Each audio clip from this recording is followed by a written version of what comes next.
Hello, അസ്സാം വലൈക്കും. Welcome back to my channel. വിനാഗിരി ഒന്നും ചേർക്കാതെ തന്നെ വർഷങ്ങളോളം കേടാവാതെ സൂക്ഷിക്കാൻ പറ്റിയ ഒരു മാങ്ങാച്ചാറിൻ്റെ റെസിപ്പിയാണ് ഇന്ന് ഞാൻ ഷെയർ ചെയ്യുന്നത്. ഈ അച്ചാറിൻ്റെ ചെറിയൊരു കഷ്ണം മാത്രം മതിയാവും നമുക്ക് ചോറുണ്ണാൻ. അത്രയ്ക്ക് ടേസ്റ്റി ആയിട്ടുള്ള ഒരു അച്ചാറാണ്. അപ്പോൾ വീഡിയോ ഫുള്ളായും ഒന്ന് കണ്ടു നോക്കുക, നിങ്ങൾക്ക് തീർച്ചയായും ഉപകാരമാവും. അപ്പോൾ വളരെ വ്യത്യസ്തമായ രീതിയിലുള്ള ഈ അച്ചാർ എങ്ങനെയാണ് ഉണ്ടാക്കുന്നതെന്ന് നമുക്കൊന്ന് കണ്ടു നോക്കാം.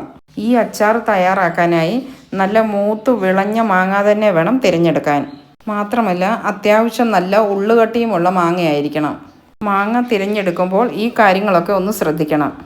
ആദ്യം മാങ്ങ നല്ലതുപോലെ കഴുകിയെടുത്ത ശേഷം അതിൻ്റെ പുറത്തെ വെള്ളമയമെല്ലാം തുടച്ചു മാറ്റണം. ഇപ്പോൾ മാങ്ങയുടെ സീസൺ ആയതുകൊണ്ട് എല്ലാവരുടെയും വീടുകളിൽ ഒരുപാട് മാങ്ങയുണ്ടാവും. ഇങ്ങനെ ആക്കി വെച്ചാൽ വർഷങ്ങളോളം കേടുകൂടാതെ ഉപയോഗിക്കാൻ പറ്റും. പുറത്തു പോകുന്നവർക്കും ഹോസ്റ്റലിൽ നിന്ന് പഠിക്കുന്ന കുട്ടികൾക്കുമൊക്കെ കൊടുത്തു വിടാൻ പറ്റിയ നല്ലൊരു ഐറ്റമാണ്. ഇങ്ങനെ മുറിച്ചെടുത്ത ശേഷം നീളത്തിലുള്ള കഷ്ണങ്ങളായി കനം കുറച്ച് അരിഞ്ഞെടുക്കണം. ഇതിപ്പോൾ 2 കിലോ മാങ്ങ വെച്ചാണ് ഞാനിവിടെ അച്ചാർ തയ്യാറാക്കുന്നത്. ഇതിൻ്റെ തൊലി കളയേണ്ട ആവശ്യമില്ല. മാങ്ങ മുഴുവനായും ഇതുപോലെ അരിഞ്ഞെടുത്ത ശേഷം ഒരു പരന്ന പാത്രത്തിലേക്ക് നിരത്തി കൊടുക്കുക.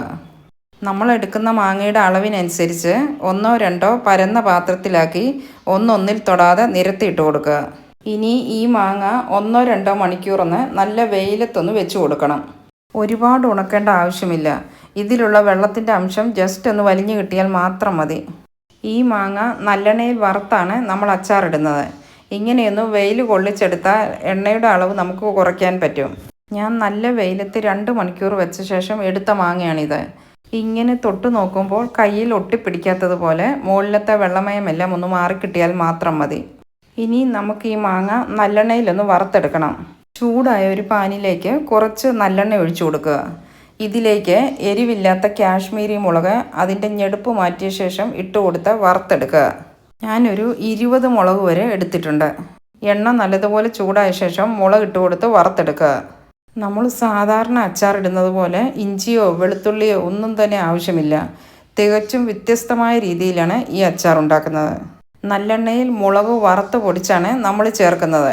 അല്ലാതെ ഡയറക്റ്റായിട്ടും ഇങ്ങനെ എണ്ണയിലേക്ക് കാശ്മീരി മുളക് പൊടി ചേർത്തും ഉണ്ടാക്കാം.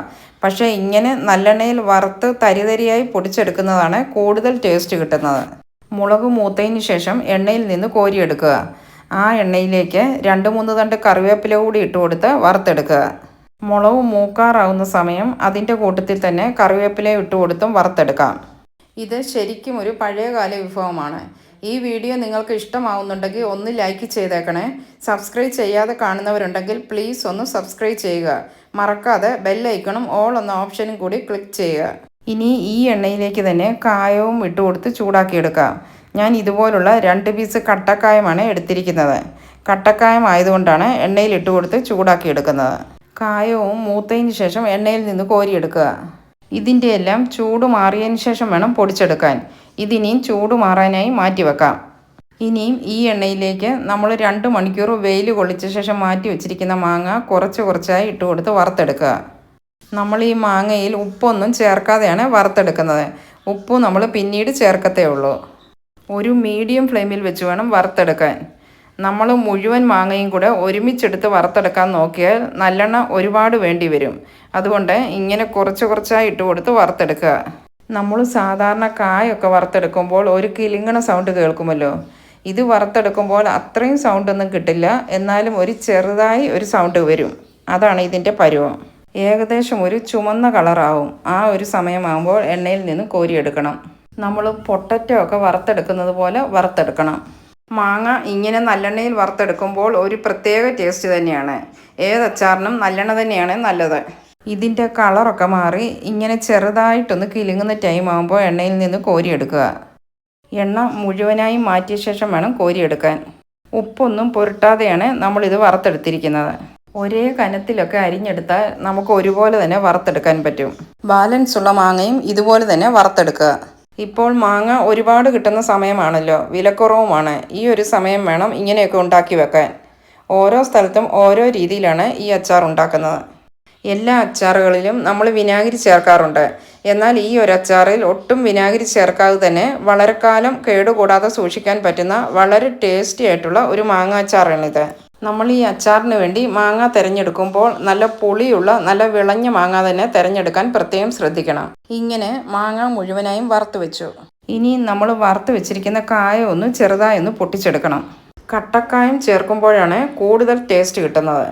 ഇതുപോലുള്ള കല്ലിലോ മറ്റോ വെച്ച് ഒന്ന് പൊട്ടിച്ചെടുത്തതിന് ശേഷം വേണം മിക്സിയുടെ ജാറിലിട്ട് പൊടിച്ചെടുക്കാൻ, അല്ലെങ്കിൽ ബ്ലേഡിൻ്റെ മൂർച്ച പോവും.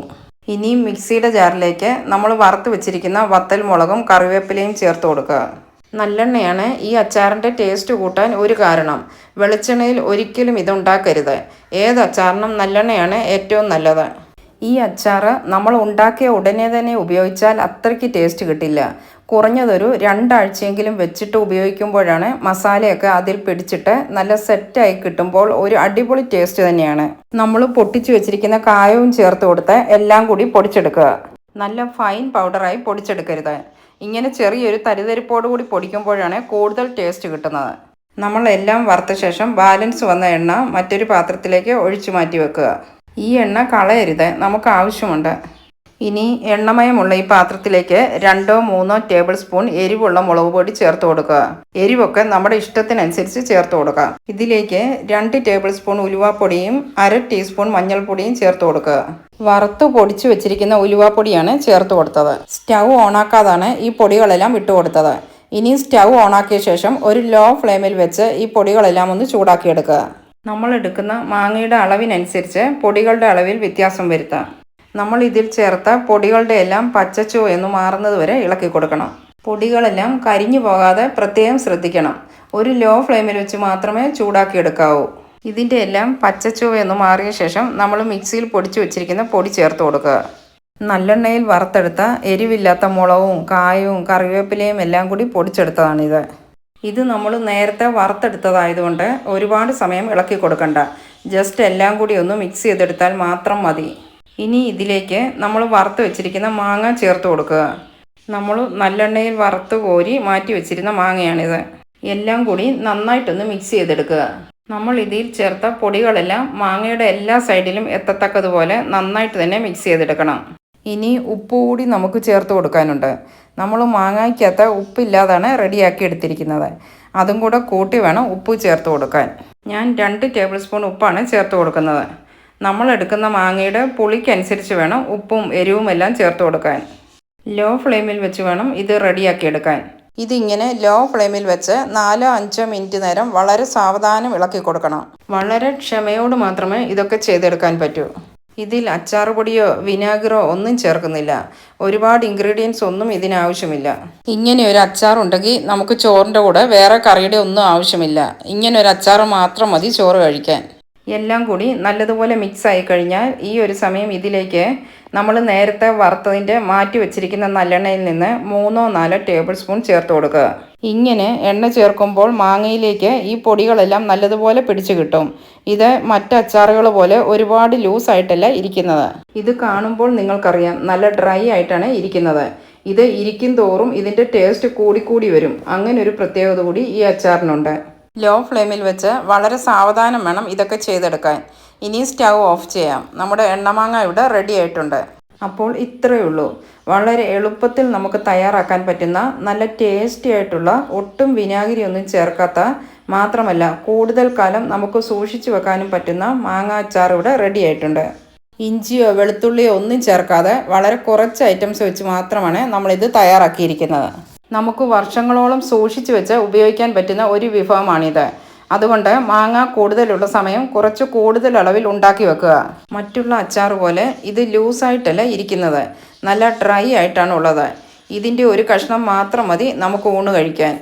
പനിയുള്ള സമയത്തും വായ്ക്ക് ടേസ്റ്റ് ഇല്ലാത്ത സമയത്തുമൊക്കെ ഇങ്ങനെ ഒരു അച്ചാർ ഉണ്ടെങ്കിൽ അത് മാത്രം മതി കഞ്ഞി കുടിക്കാൻ. നല്ല പുളിയുള്ള മാങ്ങയാണ് നമ്മൾ എടുക്കുന്നതെങ്കിൽ ഉപ്പും എരിവും ഒക്കെ കൂടുതലായി ചേർക്കേണ്ടി വരും. പുളി കുറഞ്ഞ മാങ്ങയാണ് എടുക്കുന്നതെങ്കിൽ അതിനനുസരിച്ച് അളവുകളിൽ വ്യത്യാസം വരും. ഇത് കാണാനും നല്ലതാണ്, അതുപോലെ തന്നെ കഴിക്കാനും അടിപൊളി ടേസ്റ്റാണ്. ഇതിൻ്റെ ഒരു ടേസ്റ്റ് എന്ന് പറഞ്ഞാൽ അത് വേറൊരു ലെവൽ തന്നെയാണ്. ഇതിൻ്റെ ഒരു പീസ് മാത്രം മതി നമുക്ക് ചോറ് കഴിക്കാൻ, അത്രയ്ക്ക് ടേസ്റ്റ് തന്നെയാണ്.